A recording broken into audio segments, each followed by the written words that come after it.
In chapter 6, Aristotle turns to his own teacher, perhaps the most influential of all the ancient Greek philosophers, Plato. Plato, Aristotle says, was at first sympathetic to the views of Heraclitus and the ancient Greek philosopher Cratylus, who thought that all perceptible things were in a permanent state of flux. However, when Plato started following the ancient Greek philosopher Socrates, Plato changed his views to consider forms to be the fundamental cause of everything. We've made a separate video on the theory of forms. You should go and check that out first. Plato's consideration came from the fact that Socrates alluded to forms for his ethical theory. Plato transferred the ideas of forms from ethical theory to the theory of all things. A Platonic form is an idea of something, but an idea fundamentally existing outside of mind's nature and time. There is a realm of forms existing beyond the universe. For example, a person can hold an idea, a form in their mind, but when they no longer hold it, the idea would not disappear but would always exist in the Platonic realm. Likewise, when a person looks away from a tree, though the tree is no longer in the person's perception, it nonetheless continues to exist outside of the person. Forms are ideas that exist outside a person's mind and the world at large, whether a person thinks of them or not. Mathematical entities and principles are also forms for Plato. For instance, the reader can consider the number pi, 3.142 something, exists as this particular number whether a person thinks about this number or not. For Plato, the forms are causes for other things, because all particular things participate in the forms.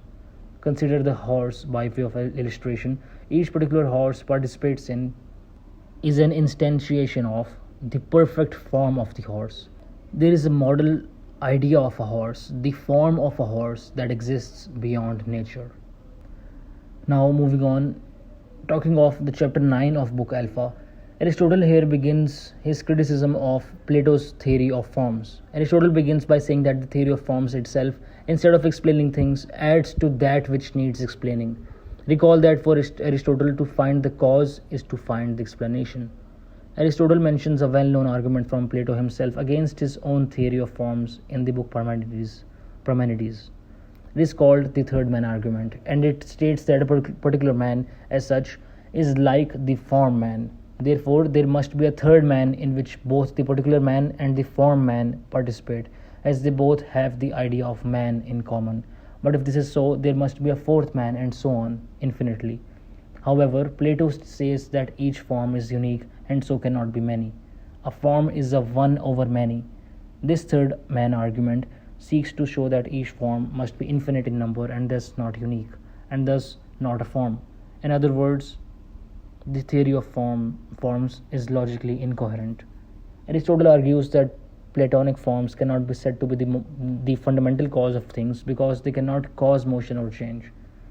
Forms are, according to Plato, eternal and outside of time, and so they do not themselves move, as movement depends on there being time in which to move.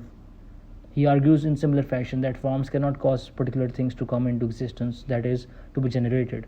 For generation, Aristotle says, is required an efficient cause, not a form. Forms cannot explain the purposes or ends, the final causes that people find within themselves and throughout nature. To say that forms are paradigms and that other things participate in them is a statement without meaning, a poetic metaphor. Further, it is left as a mystery as to how such participation could even occur. Thus, the theory of forms adds questions to the explanation of reality rather than explaining reality. It is inexplicable how the forms that are mathematical entities such as numbers can cause any movement, change, or generation. This criticism is in line with that against the Pythagoreans, a school that influenced Plato, like we talked about in chapter 6. Moreover, Aristotle criticizes his contemporary philosophers by stating philosophy has become mathematics for the present thinkers.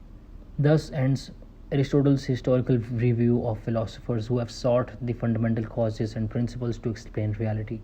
Aristotle has found them all deficient and will proceed to offer his own.